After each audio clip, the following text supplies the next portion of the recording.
আতাল কুড়িয়ে চেনেন? গরু যেটা আতালে শুয়েতে আল চাষ করতে পারেন, অন্য বলে আতাল কুড়িয়ে। এই বাড়ির বুড়ো আতাল কুড়িয়ে হয়ে গেছে, ওইটা রেখে আব্বু তুমি তবলিগি যাও, তার মানে তুমি বাড়ি থাকলে আমরা আকাম করতে পারতেছি না।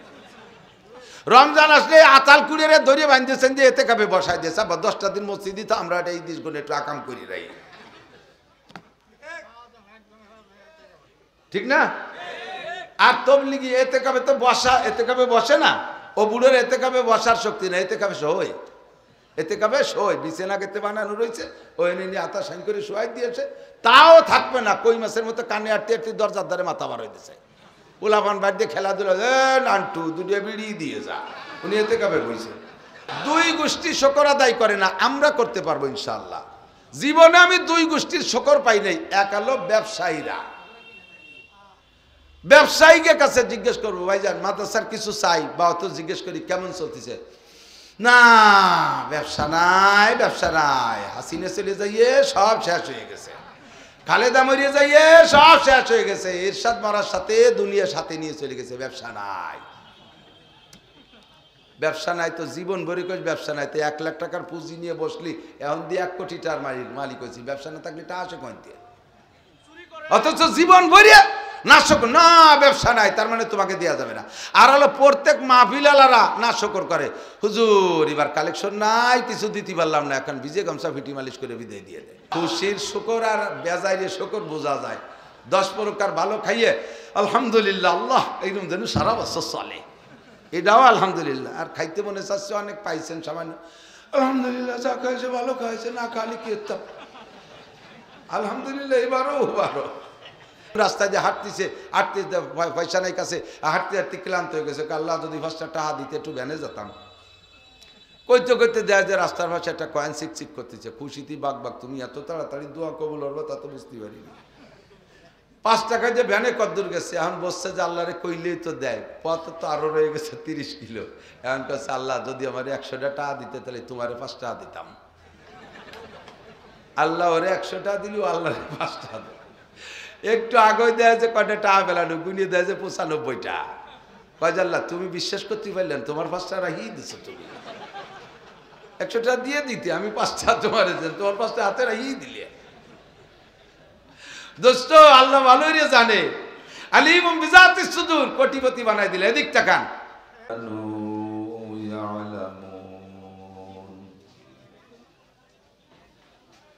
وقال محمد رسول الله صلى الله عليه وسلم اغتنم 5 قبل 5 شبابك قبل هرمك وصحتك قبل سقمك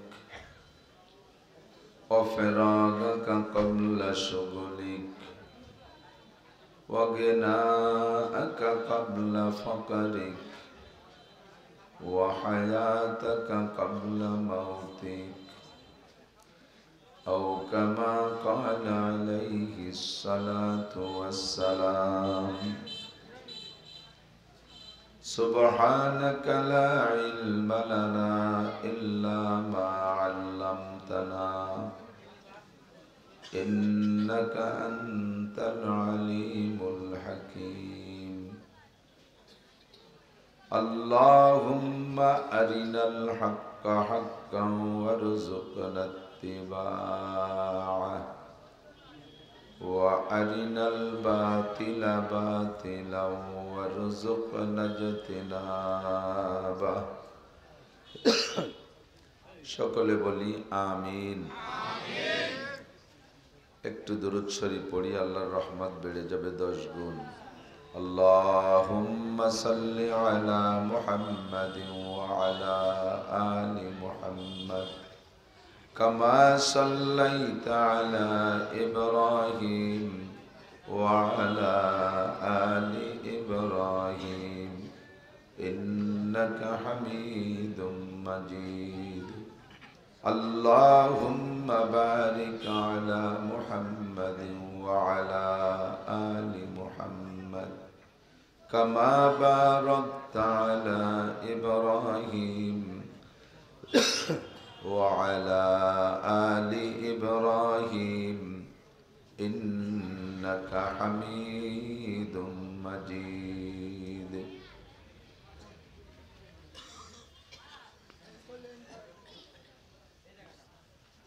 ঐতিহ্যবাহী নূরজাহান ও বাশার তালুকদার এতিমখানা মাদ্রাসা যাত্রাবাড়ি সদরপুর ফরিদপুর বাংলাদেশের উদ্যোগে আয়োজিত ৪৩তম বার্ষিক ওয়াজ মাহফিল। অধ্যক্ষার মাহফিলের সম্মানিত সভাপতি, মাহফিল উপলক্ষে দাওয়াতি উলামায়ে কিরাম, এই অঞ্চলের অনেক অনেক উলামায়ে কিরাম, আইম্মায়ে মাসাজিদ, মাদ্রাসার আজিজ আমতুলাবা, অত্র মাদ্রাসার সুযোগ্য সুদক্ষ প্রবীণ মোহতামেম সাহেব হুজুর ও আসাতেজায়ে কিরাম, প্রাণপ্রিয় দেশবাসী,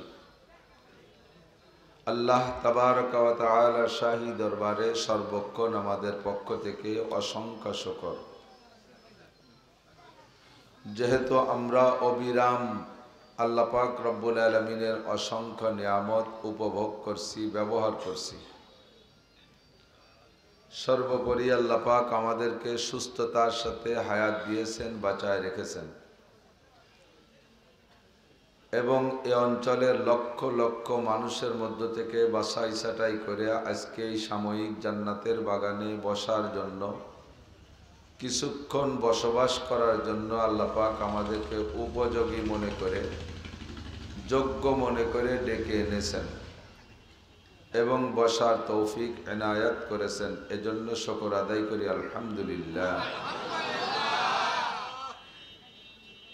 এবং আল্লাহ পাক রব্বুল আলামিন ঈশার নামাজ বা জামাত আদায় করার তৌফিক দিয়েছেন,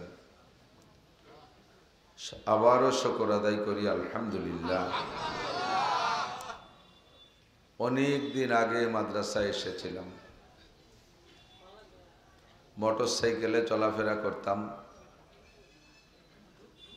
তো রাত্রে মাহফিলের পরে সকালে, সে সময় রাত্রে থেকে যেতাম, আমার সাথে গাড়ি চালাইতো, মোটরসাইকেল চালাইতো মজিবার দারোগা বুড়ো। ভোরবেলা ফজরের নামাজ পড়ে বেরোইছি, প্রচণ্ড কুয়াশা। তো বাড়ি যাব, তো উঠেই বাম দিক যাব কেষ্টপুর বাজার হইয়া, গেট থেকে বের হইয়া বাম দিক না যাইয়া চলে গেছে এই দিক, পুরো সরভদ্রসন পিএসখালি ঘুরে টুরিয়া কোন কোন জায়গাতে যেন আবার এই জায়গা আসছি। দেখি মাদ্রাসার একটা ছেলে ওই জায়গা বাইরে। তো ওরে আমি জিজ্ঞেস করতেছি, এটা কোন মাদ্রাসা, এখানে মাহফিল কবে? তো কয়, গত রাত্রি আপনি এই জায়গা ওয়াজ করলেন না? আমি আপনার খেদমতে ছিলাম, মনে নেই? আমি বললাম, তাই 2 ঘন্টা কোন দিয়ে গাড়ি চালালাম? ওই যে কুয়াশার মধ্যে বেরোয় গেছি, আর আসার সুযোগ পাইনি। শুক্রিয়া যে হুজুররে আমি সে সময় যেমন দেখে গেছি, সে সময় আমার দাড়ি পাকে নাই, আমি পাইকা বুড়ো হয়ে গেছি, হুজুর সেই রকমই রয়েছে। হুজুরকে আল্লাহ তাআলা এভাবে সুস্থতার সাথে হায়াতে তয়বা বাড়াই দিক, সবাই বলে আমিন। দেখতে দেখতে হায়াত শেষ হয়ে যাচ্ছে। হো রহি হায় অমর মিসলে বরফ গল, মানুষের হায়াত বরফের মতো। বড় এক চাক বরফ নতুন করে এনে রেখে দেবেন, কিভাবে গলতেছে চোখে বোঝা যায় না, অথচ ধীরে ধীরে ছোট হতেই তালে আছে, ছোট হতেই তালে আছে। যাদের বয়স 60-70, আমরা বলি বয়স বেড়ে গেছে, অনেক বয়স হয়ে গেছে। 70 বছর বয়স মানে অনেক বয়স হয়ে গেছে, বয়স বেড়ে গেছে। আসলে বয়স বাড়ছে না কমছে? আপনার বয়স 70 হয়ে গেছে, বরাদ্দ আছে 80, তার থেকে 70 চলে গেলে বয়স বাড়ছে না কমছে? কমছে, বয়স বাড়ে নাই। প্রতিনিয়তই আমাদের বয়স কমতে তালে আছে, ঠিক না? আমার মা আমাকে বলতেন, বাবা আমাদের ছুটি শেষ। আল্লাহ পাক রূহের জগৎ থেকে দুনিয়ায় আমাদেরকে ছুটি দিয়ে পাঠাইছে কিছুক্ষণের জন্য। সেনাবাহিনীতে চাকরি করে 2 মাস, মাঝে মাঝে বছরে 2 মাস ছুটি পায়। যেদিন বাড়ি আসে সেদিন পয়সা কড়ি পকেট ভরে নিয়ে আসে, খাবার দাবার নিয়ে আসে, বউ থাকলে শাড়ি চুড়ি নিয়ে আসে, ছেলে মেয়ে থাকলে ছোটদের জন্য অনেক কিছু নিয়ে আসে, আব্বা মা থাকলে তাদের জন্য নিয়ে আসে। আসার সময় অনেক পয়সা করি নিয়ে আসে, আর 2 মাস টাইম সামনে একটা আনন্দ নিয়েই আসে বাসায়। প্রথম দিক দিয়ে কোনো চিন্তা থাকে না, 1 মাসের মধ্যে কোনো চিন্তা নাই, 1.5 মাসের মধ্যে কোনো চিন্তা নাই, 1.25 মাসের মধ্যেও মাথায় কিছু আসে না। শেষের দিক যাইয়া 2-4 দিন থাকতে রাত্রে শুয়ে শুয়ে লম্বা একটা হাই ছাড়ে। বউ জিজ্ঞেস করে, সবই তোমার আছে, আমিও তোমার কাছে আছি, এত লম্বা হাই ছাড়ো কেন? তো হাই ছাড়ে আর কি কয়, ছুটি শেষ। কতক্ষণ কি কয়, ছুটি শেষ, আর মাত্র 3 দিন। পরের দিনকে আর মাত্র 2 দিন, পরের দিনকে আর মাত্র 1 দিন। পরের রাত্রে ঘুমাই না, খালি কান্দে। এই ছুটি শেষ, 2 মাস ছুটি, আবার চাকরিতে জয়েন করবে, আবার তো আর একদিন ইনশাআল্লাহ বেঁচে থাকলে আবার 1 বছরের পরে যে এরকম 2 মাস ছুটি পাবে, ঠিক না? রুহের জগৎ থেকে আল্লাহ পাক আমাদেরকে কেউরে 10, কেউরে 20, কেউরে 30, কেউরে 40, 50, 60, 100ই না ধরলাম, এই একটা ছুটি দিয়ে পাঠাইছে। কিন্তু এই ছুটিটা শেষ হয়ে যাওয়ার পরে আবার কি আমাদেরকে দুনিয়ায় ছুটিতে পাঠাবে? আর পাঠাবে না। এ দুনিয়া যত লম্বা হায়াত পান না কেন, দুনিয়ার হায়াত আল্লাহ পাক নিজেই বলেন, আমাল হায়াতুদ দুনিয়া ইল্লা কালিল। এ দুনিয়ার জিন্দেগি একেবারে কম। একটা কথা ফাঁকে বুঝে নেন, সকলে লক্ষ্য করবেন, আল্লাহ যাকে কম বলে তার চেয়ে কম হতে পারে, আর আল্লাহ যাকে বেশি বলে তার চেয়েও বেশি হতে পারে না। আল্লাহ আল্লাহর রসুল যাকে ভালো বলে তার চেয়ে ভালো হতে পারে না। আল্লাহ আল্লাহর রসুল যাকে খারাপ বলে, মন্দ বলে, তার চেয়েও মন্দ হতে পারে না। তো দুনিয়ার হায়াতকে আল্লাহ পাক নিজেই বলছেন কলিল, কম। আর আখিরাতের হায়াত সম্পর্কে আল্লাহ কি বলেন? ওয়া ইন্নাদ দারাল আখিরাতা লাহিয়াল হায়াওয়ান। আসল হায়াত আর জীবনই হলো আখিরাতের জীবন। এ দুনিয়ায় একদিন আমি ছিলাম না, বর্তমানে আছি। 1000 কোটি বার গ্যারান্টি দিয়ে বলতে পারি, আর একদিন আমি থাকবো না। সব কিছুর মধ্যে সন্দেহ থাকলেও মরণের মধ্যে সন্দেহ, আল্লাহর মধ্যেও সন্দেহ থাকতে পারে অনেকের। আল্লাহরে দেখলাম না, থাকতেও পারে, নাও পারে। হুজুররা বলু বালা দিয়ে পয়সা করে নিয়ে খাইয়ে দিয়ে বাঁচতেছে, আল্লাহ নাও থাকতে পারে। আল্লাহকে ঠিক আছে, তুমি সে কথা বললে বলতে পারো। জান্নাত নাই বললে বলতে পারো, জাহান্নাম নাই বললে বলতে পারো, কোরআন অস্বীকার করলে করতে পারো। তুমি দুনিয়ার সব কিছু অস্বীকার করতে পারো, কোরআনেরও সব কিছু অস্বীকার করতে পারো, আমি তোমার মুখ চিবে ধরবো না। তবে তুমি একটা জিনিস অস্বীকার করতে পারবে না, সেটা হলো মরণ। কুল্লু নাফসিন যায়িকাতুল মাউত। প্রত্যেকটা প্রাণী সকলের মরতেই হবে। এই মরণকে আরবিতে বলে মৌত। তো এই মৌতের আরেক নাম কিয়ামত। মৌতের আরেক নাম এই কিয়ামত। 3 প্রকার। কয় প্রকার? 3 প্রকার কিয়ামত। একটা হলো কিয়ামতে উজমা, আর একটা কিয়ামতে উস্তা, আর একটা কিয়ামতে সুগরা। সবচেয়ে বড় কিয়ামত, মধ্যম কিয়ামত, ছোট কিয়ামত। সবচেয়ে বড় কিয়ামত, মধ্যম কিয়ামত, ছোট কিয়ামত। সবচেয়ে বড় কিয়ামত আন্তর্জাতিক কিয়ামত। সে সময় কিচ্ছু থাকবে না। কুল্লু শাইইন হালিকুন ইল্লা ওয়াজহুল্লাহ। আল্লাহ ছাড়া আর কেউ থাকবে না, সব শেষ। মধ্যম কিয়ামত সব থাকবে, ফাঁকে ফাঁকে এক একটা জাতি গোষ্ঠীকে আল্লাহ তাদের আচরণে হয় দুনিয়ার থেকে শেষ করে দেবে, অথবা জীবদ্দশায় তাদের এমন ভাবে আটকায় রাখবে যে মুখ বের করে কথা বলার কায়দা থাকবে না। যেমন কওমে আদ, এদেরকে আল্লাহ তাআলা শেষ করে দিয়েছে, একটাও নাই। দুনিয়ার সব আছে, কওমে আদ নাই। দুনিয়ার সব আছে, কওমে সামুদ নাই। দুনিয়ার সব আছে, কওমে হুদ নাই। দুনিয়ার সব আছে, কওমে লূত নাই। এই জাতি গোষ্ঠীকে একেবারে শেষ করে দিয়েছে। আরেকটা হলো এই কওমে কিয়ামতে উস্তার, আরেকটা হলো বেঁচে থাকবে কিন্তু আত্মপ্রকাশ করার কায়দা থাকবে না। বুঝতেছেন? এ ঘটনা আছে না নাই? বেঁচে থাকবে কিন্তু আত্মপ্রকাশ করার উপায়, এটাও এক ধরনের কিয়ামত যা বর্তমানে চলতেছে। কাদের মধ্যে চলতেছে তা করতেছি না, যাদের মধ্যে চলতেছে তাদের মধ্যে চলতেছে। বেঁচে আছে, মরে গেছে তা না, সব দেশ ছেড়ে চলে গেছে তাও না, কিন্তু কারণবশত আত্মপ্রকাশ করতে পারতেছে না, এটাও এক ধরনের কিয়ামত। 3 নম্বর কিয়ামত, নবী পাক বলেন মাম্মাতা কদ কামাত কিয়ামাতুহু, যে যেদিন মারা গেল তার কিয়ামত সেদিন হয়ে গেল। আমরা এখানে যারা আছি সকলের ব্যক্তিগত মরণ হবে কি হবে না? আমি চ্যালেঞ্জ করে বলি, 1000 কোটি বার কসম খেয়ে বলতে পারি, আপনারা আমরা এখানে যারা বসা আছি একেবারে ছোট থেকে ছোট জন থেকে নিয়ে বয়সী, সর্বোচ্চ বয়সী যারা আছি 82 থেকে নিয়ে ছোট পর্যন্ত, এর একজনও আমরা সেই আসল কিয়ামত দেখব না, আন্তর্জাতিক কিয়ামত দেখব না। যদিও বলি কিয়ামত কাছায় গেছে, নিকটে আইসা গেছে, কিন্তু তারপরও আপনারা সেই কিয়ামত দেখবেন না, এর মধ্যে কোনো সন্দেহ নাই। হাদিসের দ্বারা যা প্রমাণ পেয়েছি, মূল কিয়ামতের আগে 10টা বড় ঘটনা ঘটবে। শুনলে আপনি বুঝবেন যে শতদিন আপনি বেঁচে থাকবেন কিনা। ওই 10টা ঘটনার মধ্যে একটা হলো দুনিয়ায় দাজ্জাল আসবে। দাজ্জাল আসবে দুনিয়ায়, 30 জন আসবে চেলা দাজ্জাল, আর অরিজিনাল দাজ্জাল আসবে একজন, যার ডান হাতে থাকবে জাহান্নাম, বাম হাতে থাকবে জান্নাত। অথচ দরকার ছিল ডান হাতে থাকবে জান্নাত আর বাম হাতে থাকবে জাহান্নাম। তার সারা কপালে মাত্র একটা চোখ।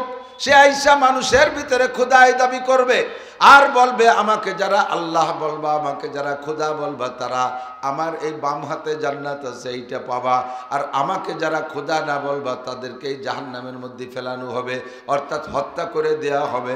তার ডান হাতে থাকবে অস্ত্র, বাম হাতে থাকবে টাকার ব্যাগ আর বস্তা। যারা তাকে মানবে জাগতিক কিছুক্ষণের জন্য সুখ শান্তি তারা পাবে, আর যারা তাকে মানবে না, হত্যা করে দেওয়ার চেষ্টা করবে, তাদেরকে জাহান্নামের ভয় দেবে। কিন্তু কোনো মানুষকে সে মারতে পারবে না, শুধু ভয়ই দেবে, ভয়ই দেবে। তবে তার ভয় দেওয়ার চাইতে জান্নাতের যে প্রলোভনটা, এইটাই মানুষ দুর্বল হয়ে যাবে, এইটাই মানুষ দুর্বল হয়ে যাবে।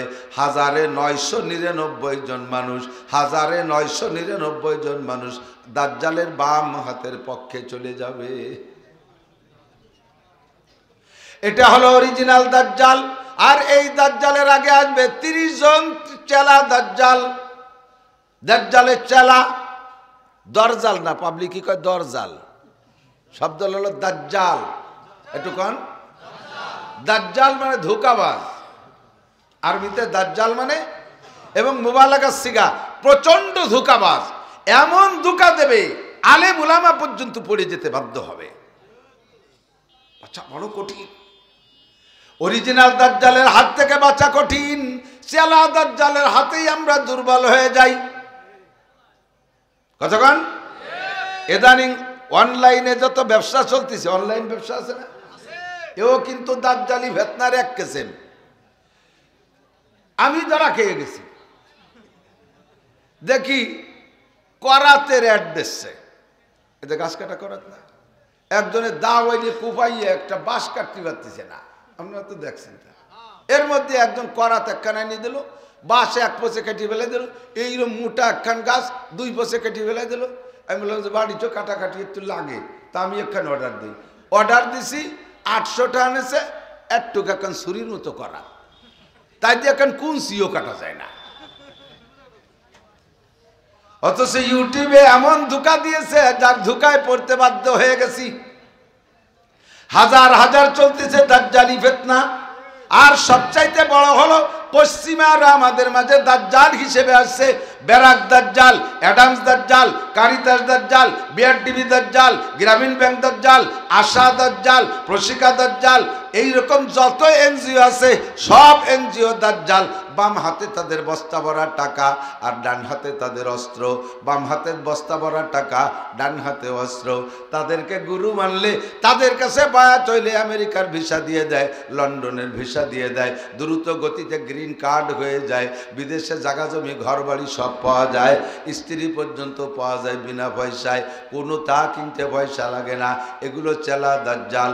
অরিজিনাল দাজ্জাল যখন আসবে, একে ধ্বংস করার জন্য আসবে মাহদী আলাইহিস সালাতু ওয়াস সালাম, তার আগে আসবে ঈসা আলাইহিস সালাম। এই দাজ্জালের আবির্ভাবের পরে হযরত ঈসা আলাইহিস সালাম আসবে তাকে ধ্বংস করার জন্য, এরপরে আসবে মাহদী আলাইহিস সালাম। তিনটা, এনাদের দুইজনের হাতে দাজ্জাল ও দাজ্জালের অনুসারীরা সব শেষ হয়ে যাবে। দাজ্জাল লাস্টে যে ধরবে এক বুড়োরে, একজন ইমানদার বুড়োকে বলবে কুল রব্বি, তুই আমাকে আল্লাহ বল, রব বল। তো বুড়ো বলবে তোরে রব বলবো কে, তোর কি ক্ষমতা আছে? কয় তোমার রব যা পারে আমি তা পারি। তো বুড়ো বলবে ইন্না রাব্বি ইউহয়ী ওয়া ইউমীত, আমার রব তো মারতেও পারে বাঁচাইতেও পারে। আল্লাহ মারতেও পারে, কতক্ষণ পারে, মরাডারে বাঁচাইতে পারে। বলার সঙ্গে সঙ্গে দাজ্জাল বলে ওয়া আনা উহয়ী ওয়া উমীত, আমিও মারতে বাঁচাইতে পারি। এবার বুড়ো বলবে তাহলে তুমি মারিয়ে বাঁচাই দেখাও। বলার সঙ্গে সঙ্গে বুড়ো রে দাজ্জাল দাও দিয়ে কোপ দিয়ে দুই ভাগ করে ফেলবে। বুড়ো মারা গেছে। ইতিমধ্যে আবার দুইটা টুকরোকে এক জায়গা করে কবে কুম দাঁড়ায় যাও, সুস্থ হয়ে যাও, জীবিত হয়ে যাও। বুড়ো আবার তাজা হয়ে যাবে। তাজা হওয়ার পরে বুড়োকে বলবে তুমি কিছুক্ষণ আগে দুই টুকরা হয়ে মারা গেছিলে, তা কি তোমার মনে আছে? হ্যাঁ তুমি মেরে ফেলছিলে, এখন আবার তোমার আমি বাঁচাইছি তা তো দেখলে, তাহলে আল্লাহর যে গুণ তা তো আমার মধ্যে আছে তা তুমি পাইলে, এবার আমাকে রব বলবা কিনা? এবার বুড়ো বলবে আমার এখন শতভাগ একিন হয়ে গেছে তুই সেই দাজ্জাল। আগে একটু সন্দেহ ছিল যে সেই দাজ্জাল না কোন দাজ্জাল, তুই যখন আমার মারিয়ে বাঁচাতে পারছিস তাহলে বুঝছিস যে অরিজিনাল তুই দাজ্জাল, তোরা জীবনেও কোনোদিন রব বলবো না। এবার দাজ্জাল আর ওই বুড়োকে দ্বিতীয়বার মারতে পারবে না। এমন করে কিছু আল্লাহওয়ালা দিনদার ইমানদার পরহেজগার মানুষ থাকবে, তাদেরকে দাজ্জাল ক্ষতি করতে পারবে না। দাজ্জালের পরে আসবে দাব্বাত ইয়াজুজ মাজুজ। ইয়াজুজ মাজুজ দীর্ঘদিন পর্যন্ত মানব জাতির উপরে তাণ্ডব চালাবে। আসমান থেকে বিশাল একটা বৃষ্টি হইয়া ইয়াজুজ মাজুজের বংশ ধ্বংস হয়ে যাবে। এরা পয়সা চলে যাবে সাগরে। মানুষের পায়ের নিচ দিয়ে হাঁটু পরিমাণ রক্ত পরিমাণ হবে, হাঁটু পরিমাণ প্রায় রক্ত হয়ে যাবে। ইয়াজুজ মাজুজের রক্তে রঞ্জিত হয়ে যাবে, দুনিয়াটা গন্ধ গন্ধ হয়ে যাবে। বিশাল একটা বৃষ্টিতে ভাসায় নিয়ে সাগরে নিয়ে চলে যাবে। এর কিছুদিন পরে আসবে দাব্বাতুল আরদ, একটা প্রাণী আসবে চতুষ্পদ জন্তু, এত বড় বডি, তার বসতে 1 বিঘে জায়গা লাগবে। 4টে পা আছে গরুর মতো, ঘোড়ার মতো, মানুষের মতো 2টা হাত থাকবে, আবার পরীর মতো পাখির মতো 2টা ডানা থাকবে, উড়তেও পারবে হাঁটতেও পারবে। এই প্রাণীটা সারা দুনিয়ায় 40 দিনের ভিতরে বিচরণ করবে। ও কোনো যানবাহনে গাড়ি ঘোড়ায় উঠবে না। সারা দুনিয়াকে 40 দিনের ভিতরে একটা চক্কর লাগাইয়া সারা দুনিয়ার মানুষকে 2 ভাগে বিভক্ত করবে। ওর ডান হাতে থাকবে মুসা আলাইহিস সালামের লাঠি, বাম হাতে থাকবে সুলাইমান আলাইহিস সালামের আংটি। প্রত্যেকটা মানুষের কপালে যাইয়া আংটি দিয়ে ছোঁয়া লাগাবে। এই কম্পিউটার আংটি চোখে কপালে ছোঁয়া লাগানোর সঙ্গে সঙ্গে মোমেন যারা, ইমানদার যারা, তাদের চেহারাটা পূর্ণিমার চাঁদের মতো উজ্জ্বল হয়ে যাবে। চেহারা যখন ফর্সা হয়ে যাবে, মুসা আলাইহিস সালামের লাঠি তার ডান হাতে, ওই লাঠি দিয়ে কপালে লিখে দিবে আনতা মুমিন, তুমি ইমানদার। আর যারা বেঈমান তাদের কপালে আংটি দিয়ে ছোঁয়া দেওয়ার সঙ্গে সঙ্গে চেহারাটা ব্ল্যাকবোর্ডের মতো কালো হয়ে যাবে। ওর কপালে লিখে দেবে কাফারা, তুমি কাফের, তুমি বেঈমান। মাত্র 40 দিনের ভিতরে গোটা দুনিয়ার মানুষকে 2 ভাগ করে ফেলবে। মুমিন আর কাফের 2 ভাগ হয়ে যাবে। এই 40 দিনের ভিতরে 2 ভাগ করার পরে হঠাৎ করে দাব্বাতুল আরদ, এই প্রাণীটা হারিয়ে যাবে, জগতে থাকবে না। ইতিমধ্যে হালকা একটা বাতাস আসবে পূর্ব দক্ষিণ কোণা থেকে।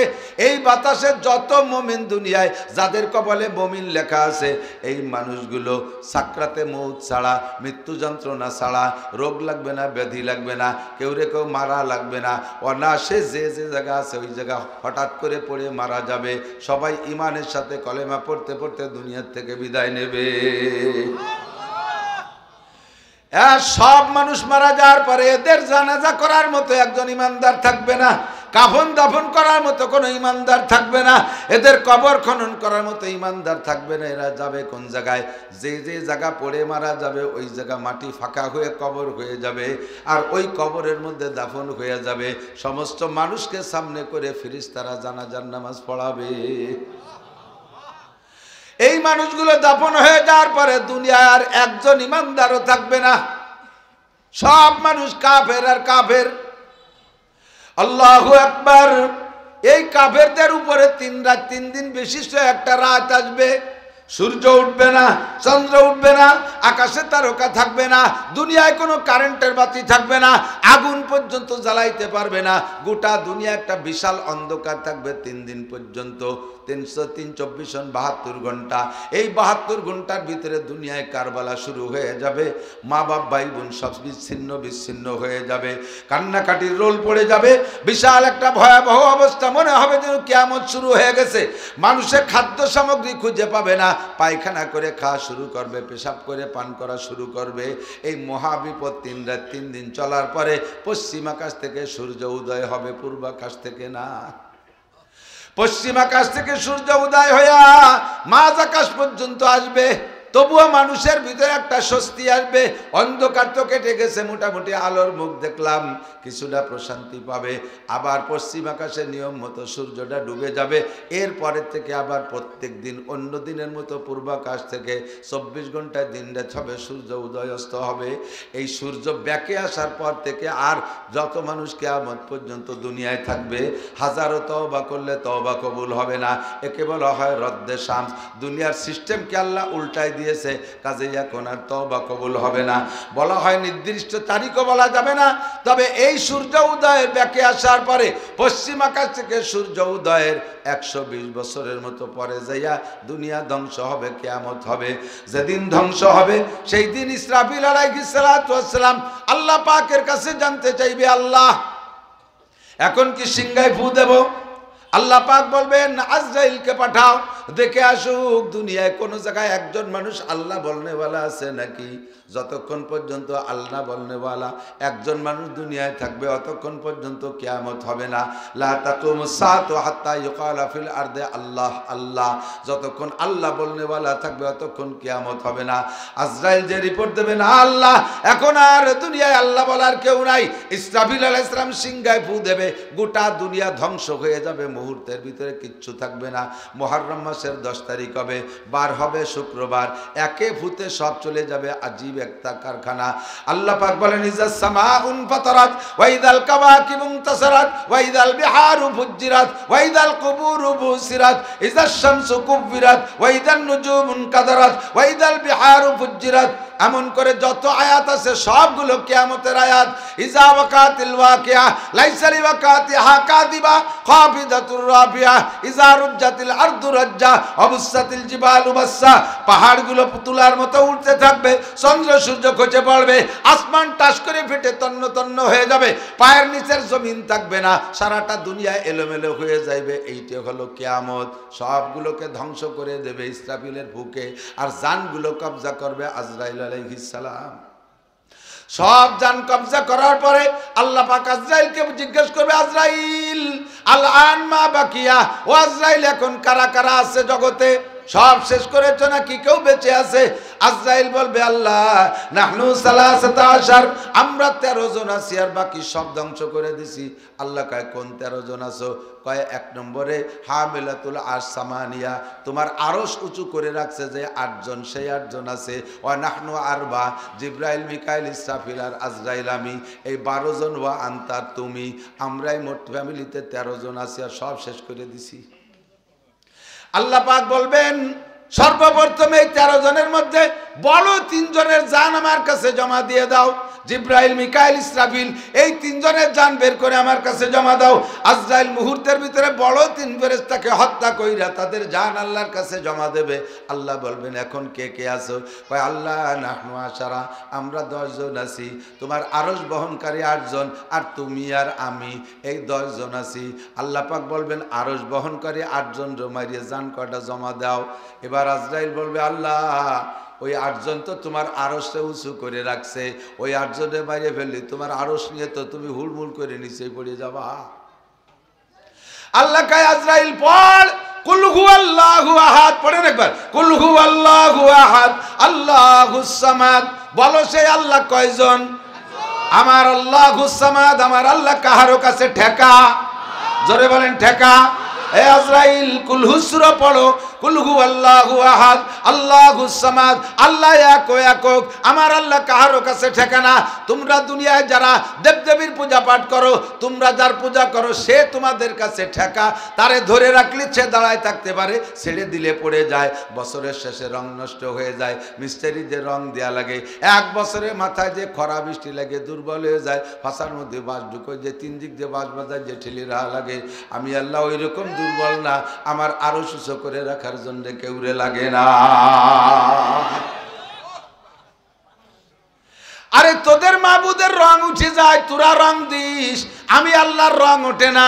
আল্লাহর রং আছে, আমাদের আল্লাহর রং আছে। আরে না কোন কাটুটা বলেন আছে, আমাদের আল্লাহর রং আছে। কোথায় পাইলাম? কোরআনে কয় সিবগাতাল্লাহি ওয়া মান আহসানু মিনাল্লাহি সিবগা। উলামা ইকরামের কাছে শুনে দেখেন, সিবগাতাল্লাহ মানে আল্লাহর রং আছে, ওয়া মান আহসানু মিনাল্লাহি সিবগা, আমার আল্লাহর রঙের চাইতে জগতে কোনো ভালো রং। আমার আল্লাহর রং বছরে একবার ওঠে, ইন্ডিয়াতে মিস্ত্রি এনে রং দেয়া লাগে। আমার আল্লাহ বছর শেষে দুর্বল হয়ে যায়, গাছতলা বাসতলা কাইতে পড়ে থাকে। আমার আল্লাহর গেটি ধরে পানির মধ্যে সুবই ভাড়াই দেওয়া লাগে। আমার আল্লাহর দ্বারের কাছে কেউ যাইতে পারে।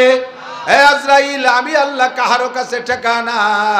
আমার 8 জন বহনকারীকে ফেলাই দিলে, মেরে দিলে আমি পড়ে যাব তা না, দাও তাদের জান জমা দাও। আজরাইল ওই 8 জনের জান মাইরে জমা দিয়া এরপরে আল্লাহ বলবেন আল আনমা বাকিয়া, এখন কিডা কিডা আছো? কয় আনতা ওয়া আনা, আল্লাহ সব শেষ করে দিছি, এখন খালি আমি আর তুমি আছি, আন কি এরবা করো। আল্লাহ কয় তোমার জানটা আমার কাছে জমা দাও। খেলা হবে এখন, কাউও কাকার খেলা না। আল্লাহু আকবার। আজরাইল তোমার জান জমা দাও। আনা হাইজুন ওয়া কাইয়ুম, আমি মরিও না বাঁচিও না, আমি চিরস্থায়ী চিরঞ্জীব, আমার মরণ নাই। ও আজরাইল তোমার মরতে হবে। আজরাইলকে আল্লাহ আমারও মরতে হবে। কয় কে মরবা না কেন? তুমি কোরআন শরীফের আয়াত পড়ো, কুল্লু নাফসিন যায়কাতুল মাউত, সমস্ত প্রাণী মরণশীল। কথা বলেন। আজরাইল পড়ো, আজরাইল পড়বে। কয় তর্জমা কি? কয় আল্লাহ সব প্রাণী মরবে। আল্লাহ কয় তুমি কি প্রাণী না অপ্রাণী? কয় আমিও তো প্রাণী। তাই কুল্লু নাফসিনের মধ্যে যদি তুমি হও তোমাকেও মরতে হবে। কুল্লু শাইইন হালিকুন ইল্লা ওয়াজহুল্লাহ, আমি ছাড়া এখন আর কেউ থাকবে না, আমি ছাড়া এখন কেউ থাকবে না। আজরাইলকে আল্লাহ আমি তো সবাইরে মারছি, আমারে মারবে কিডা? আল্লাহ কয় তুমি আত্মহত্যা করবা, তুমি পিস্তল কপালে লাগাই দিয়ে গুলিয়ে দিবা, তাই নাকি? আল্লাহ আত্মহত্যা করবো কোন সিস্টেমে? আল্লাহ কয় বুকের উপরে হাত দিয়ে মুঠ করে টান দিবা, বাকিটুক আমার।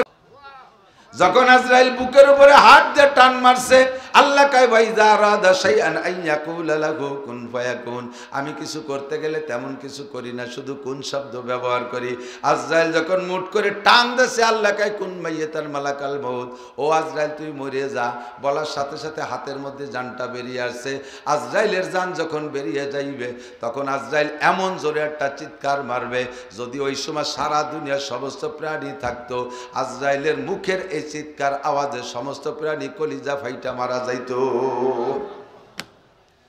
দোস্তরে, আজরাইলও মরবে, জিবরাইলও মরবে, ইসরাফিলও মরবে, আজরাইল সব প্রাণী মরবে, একজনও বেঁচে থাকবে না, সব চলে যাবে। আমি আপনি মরবো না বাঁচবো? মরবই মরবো, ঠিক না? তবে কবে মরবো জানা আছে? আল্লাহ কাইন্নাল্লাহু ইনদাহু ইলমুস সাআহ, আরে 3টে কিয়ামতের একটারও ডেট কেউরে বলে দেই নাই। ওই বড় কিয়ামত কবে হবে তাও বলে দেই নাই, আর মাঝারি কিয়ামত কার কবে হবে তাও জানো না, 10-20 মিনিট আগেও জানো না যে কোন জায়গা যাইতে হবে, সময় মতো চলেই যাওয়া লাগবে। আর 3 নম্বর কিয়ামত, ব্যক্তিগত কিয়ামত কার হবে কেউ জানো না, কোন সময় কবে হবে কেউ জানো না। আজকে ফজরের নামাজ পর্যন্ত বেঁচে থাকবো, কের গ্যারান্টি আছে? একজন শক্তিশালী যুবক খালি কও যে আমি বেঁচে থাকবো, আমাকে বাড়ির ধারে যাইতে দেবো না আজরাইল। আমরা 7 ভাই তাগড়া তাগড়া জুয়ন, আজরাইল আসলে বাঁশের লাঠিতে বাড়ো চিত করে বেলায় দেবো, আমরা মরবো না, খালি একটু কয়ে দেখো। আল্লাহ কয় তাহলে তোরে মারবো এই জায়গা ফেলাইয়ে, তোরে হেনতে উঠতে দেবো না। এ ঘটনা ঘটতে পারে? পারে পারে পারে। আরে আর কিছুরে ভয় না পাই, মরণটারে ভয় পাই, বাঘও মারারে ভয় পাই, সিংহ মারারে ভয় পাই, আরে হাতিও মারারে ভয় পাই। ছোট থেকে ছোট, বড় থেকে বড়, 5টা 10টা পিপিলিকা এক জায়গা আছে, একটা পিপিলিকারে মারিয়ে দেবেন, বাকিগুলো দেখবেন ভয়তে দৌড়ইতে তালে আছে। ওদের মধ্যে মরণের ভয় আছে। এই মরণ কার কখন আছে জানি না। আল্লাহ পাক বলেন আমাল হায়াতুদ দুনিয়া ইল্লা কালিল। এই এতগুলো কথা এজন্যই বলছি দোস্ত, প্রস্তুতি নেন, প্রিপারেশন নেন, যে কোনো সময় ডাক এসে যেতে পারে, পারে কি পারে না। আমার বাংলাদেশের সবচেয়ে বড় মুহাদ্দিস, আমার বাংলাদেশের সবচেয়ে বড় মুহাদ্দিস, বলা চলে গোটা এশিয়া মহাদেশের মধ্যে সবচেয়ে বড় মুহাদ্দিস হযরত মাওলানা আব্দুল মালিক সাহেব দামাত বারকাতুহুম, বর্তমান বাইতুল মুকাররমের খতিব।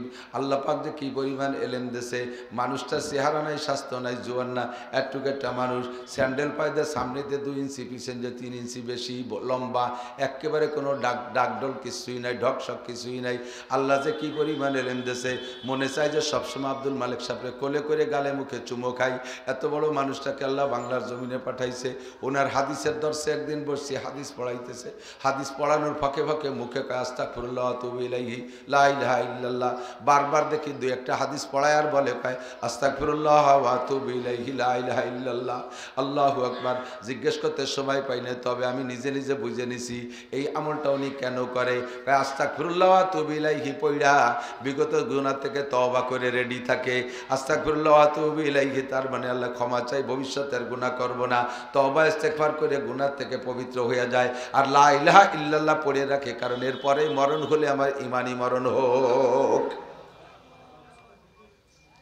চলাফেরা উঠা বসার ভিতর দিয়ে আল্লাহর বান্দার জবানে জারি আছে আস্তাগফিরুল্লাহ ওয়া আতুবু ইলাইহি লা ইলাহা ইল্লাল্লাহ। পড়বেন না আপনারা? পড়বেন না? আস্তাগফিরুল্লাহ ওয়া আতুবু ইলাইহি লা ইলাহা ইল্লাল্লাহ। আমি রেডি। আস্তাগফিরুল্লাহ ওয়া আতুবু ইলাইহি এর মানে আমার সব গুনাহ থেকে আমি ক্ষমা চেয়েছি, আমি এখন তওবা করে পরিষ্কার। আর হাদিসে আছে মান কানা কিরু কালামিহি লা ইলাহা ইল্লাল্লাহ ফাদাখালাল জান্নাহ। যেই লোকটার মরণের সময় লা ইলাহা ইল্লাল্লাহ নসিব হইল, ওই লোকটা যেন মরণে জান্নাতে চলিয়াই গেল। আমার জান্নাতি কামনা, কথা বলেন ঠিক কি ঠিক না? তাহলে আমি 24 ঘন্টা রেডি থাকতে হলে 2টা ওয়াজিফা জবানে লাগবে। আস্তাগফিরুল্লাহ ওয়া আতুবু ইলাইহি, ছোট্ট তওবা বলেন আস্তাগফিরুল্লাহ ওয়া আতুবু ইলাইহি, আস্তাগফিরুল্লাহ ওয়া আতুবু ইলাইহি, আস্তাগফিরুল্লাহ ওয়া আতুবু ইলাইহি। আর মরার জন্য রেডি থাকেন, পড়ে ফেলেন লা ইলাহা ইল্লাল্লাহ, লা ইলাহা ইল্লাল্লাহ, লা ইলাহা ইল্লাল্লাহ। এত ছোট্ট আমল করে আপনি 24 ঘন্টা রেডি থাকতে পারেন। ধান কাটার মধ্যে আপনি এই তওবা পড়তে, তওবার কলেমা পড়া সম্ভব কিনা? ধান কাটতেছেন পড়েন আস্তাগফিরুল্লাহ লা ইলাহা ইল্লাল্লাহ। আরে খেতে কাজ করতেছেন আস্তাগফিরুল্লাহ লা ইলাহা ইল্লাল্লাহ। ব্যবসা বাণিজ্য করতেছেন তার ফাঁকে ফাঁকে আস্তাগফিরুল্লাহ লা ইলাহা ইল্লাল্লাহ, আস্তাগফিরুল্লাহ ওয়া আতুবু ইলাইহি লা ইলাহা ইল্লাল্লাহ। আমার মা বোনরা সংসারের কাজ করতেছেন, ফাঁকে ফাঁকে পড়তে থাকেন আস্তাগফিরুল্লাহ ওয়া আতুবু ইলাইহি লা ইলাহা ইল্লাল্লাহ। আমার হায়াতের কোনো গ্যারান্টি নাই। আমাকে দিয়ে দুনিয়ায় যত প্রয়োজন হোক না কেন, আমার দিক আমাকে দিয়ে দুনিয়ায় যত প্রয়োজন হোক না কেন, আমার সময় হয়ে গেলে আমাকে কেউ ধরে রাখতে পারবে? কথা বলেন পারবে? এখন আমরা যারা ছোট ছোট সন্তানের আব্বা আছি, যারা বুড়ো হয়ে গেছে বাপরা, তাদের ছেলে মেয়ে অ্যাডাল্ট হয়ে গেছে, বড় হয়ে গেছে, স্বনির্ভর হয়ে গেছে, এখন বুড়ো আব্বা আমার দরকার নাই।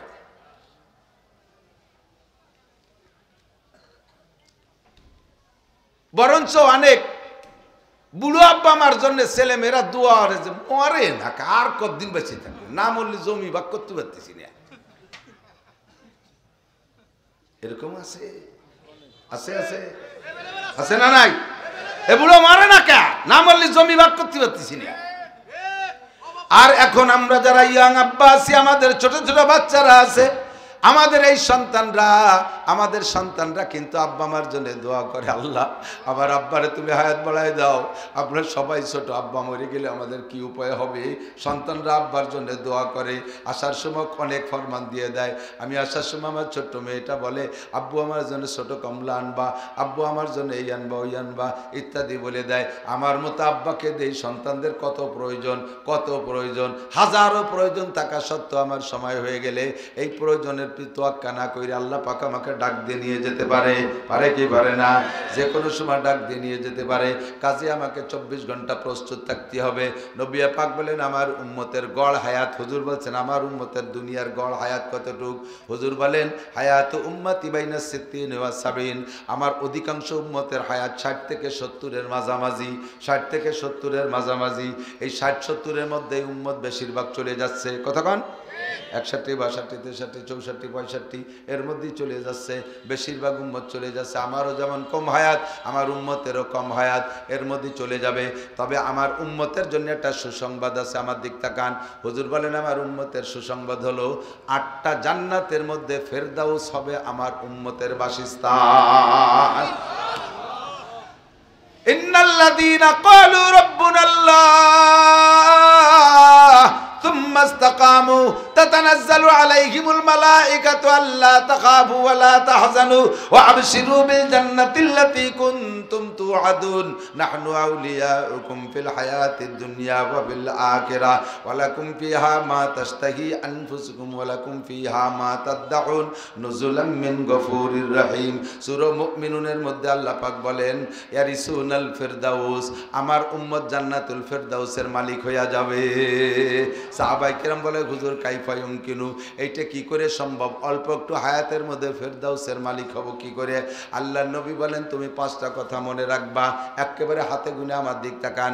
বুড়ো বুড়ো আবাল বৃদ্ধ বনিতা নারী আর পুরুষ যাদের কানে আওয়াজ যাচ্ছে, হুজুর বলেন এই 5টা কথাকে মনে রাখলে তুমি জান্নাতুল ফেরদাউসের মালিক হয়ে দুনিয়া থেকে সার্টিফিকেট নিয়ে রওনা দিবা। 1 নম্বর আমার দিক, 1 নম্বর একটু নড়াচড়া হবে না, চলে আসছে জায়গা মতো। হুজুর পাক বলেন ইগতানিম খামসান ক্বাবলা খামসিন, তোমার ডান হাতের 5টা বাম হাতে 5টা আঙ্গুল 5 5 10টারে মোকাবেলা করে দাঁড়াও। ডান হাতের 5টা তোমার পজিটিভ, বাম হাতের 5টা তোমার নেগেটিভ। ডান হাতের 5টা তোমার পজিটিভ তোমার কাছে এখন আছে, এই বাম হাতের 5টা নেগেটিভ, এই 5টারে তুমি পছন্দ করো না। এই 5টা আসবেই যদি তুমি লম্বা একটা টাইম বেঁচে থাকো। এই 5টা আসার আগে এই 5টারে মূল্যায়ন করো, তাহলে তুমি দুনিয়ার থেকে জান্নাতুল ফেরদাউসের মালিক হয়ে রওনা দিবা। হুজুর বললেন ইগতানিম খামসান ক্বাবলা খামসিন শাবাবাকা ক্বাবলা হারামিক, তোমার যৌবনকাল, আমার যুবক সোনারা, আমার যুবক লক্ষ্মীরা, দিক তাকাও, আমার দিক তাকাও, তোমার যৌবনকালকে মূল্যায়ন করো বার্ধক্য আসার আগে। যৌবনকালে যা করা যায় বৃদ্ধকালে কি তা করা যায়? যারা জুয়ান আছে এখন বলতে পারবে না, বুড়োদের কাছে শুনে দেখো হুন্ডা যৌবনকালে কি করেছে? রাতের বেলায় হেসাক ধরে কাজি করছে, সুবহানাল্লাহ। এ সমস্ত আকাম করছে কি করে নাই? আল্লাহু আকবার। জমিনের উপর যে হাঁটছে, পায়ের ধাক্কায় রাস্তা থর থর করে কাঁপছে।